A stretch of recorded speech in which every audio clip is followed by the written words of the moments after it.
Welcome back to Ozarks tonight. Millions of Americans live with Alzheimer's, and as more and more people are isolated due to COVID-19, the already difficult disease has new challenges. Kristen Hilty with the Alzheimer's Association is here to talk about the early signs of the disease and how families can stay connected with loved ones who have the disease during the holidays. Kristen, thank you so much for being here. Thank you. Yeah, thanks for inviting me. So just starting out, what are some key things that people need to know about Alzheimer's and dementia? I think one of the key things is to remember is that, first of all, dementia is kind of, it's an umbrella term. So we do want to designate that if you have Alzheimer's disease, it is a type of dementia. And dementia is that umbrella term that can mean, encompass other forms of dementia, such as vascular disease and things like that. I would encourage you, if you have any signs and symptoms that you are concerned about, and there are some of those warning signs, we call them. We are encouraging people to get an early diagnosis because we feel like the outcomes would be so much better. And some of those warning signs that you might see are problems learning new tasks, problems remembering words, maybe you've misplaced things. And when I say misplaced things, there are things that happen with normal aging, like maybe I would forget where I put my keys. But with dementia and with Alzheimer's, some of those forms of dementia, you might put those keys in the refrigerator. So we're talking about pretty significant changes, and we encourage you to talk to your physician if you notice any of those.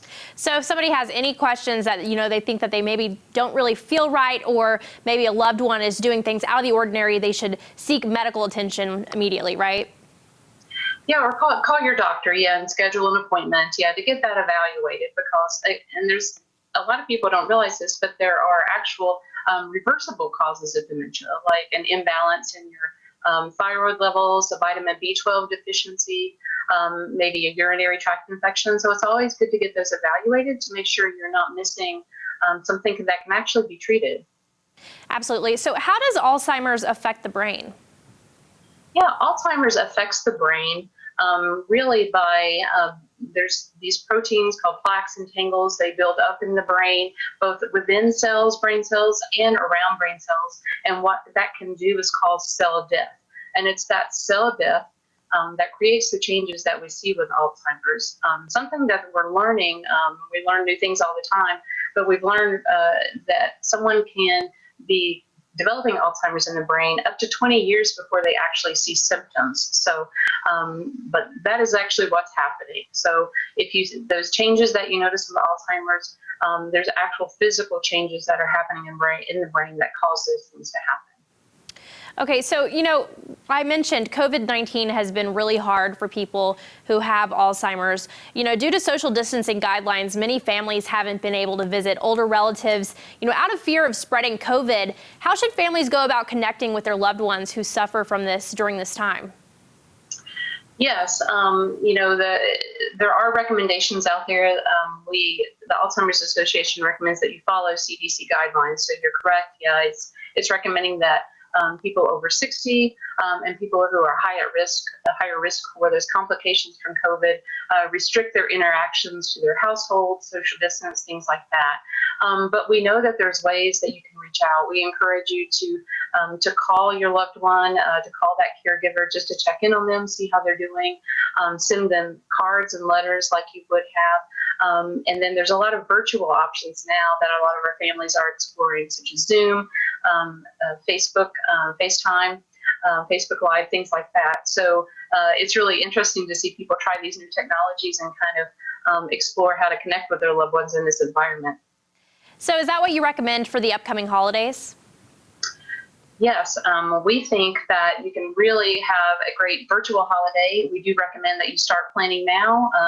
As you know, Thanksgiving is just upon us in 2 weeks, and then Christmas isn't far behind. So we recommend that you get with your families, you set up a meeting, make sure to include the primary caregiver of the person with dementia, and kind of explore ways that you can do a virtual holiday, and kind of plan, make sure you have a point person. We're not all technologically gifted, so make sure there's a younger relative or someone, preferably someone who is social distancing and is comfortable abiding by those recommendations, that they can help that family, that caregiver, that loved one with dementia use the technology.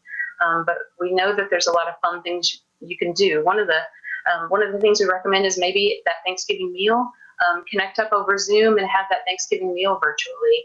Or you can even have the grandkids play their musical instruments over Zoom for the loved one with dementia, because we know music is such a great way to connect, even for people with advanced dementia. You can even do baking sections. Maybe share that favorite recipe that you have, and then you can bake at the same time over Zoom. The possibilities are really kind of endless. There's a lot of options for sure. Where can people go for more information? Yes, you can go for more information. We have a great website that we've set up with all of our resources right now, both virtual and our education resources at alz.org/mohelp, or you can always call our helpline at 1-800-272-3900. All right, Kristen, thank you so much for being here. Thank you. Thanks for inviting me. We'll have more Ozarks Tonight coming up after the break.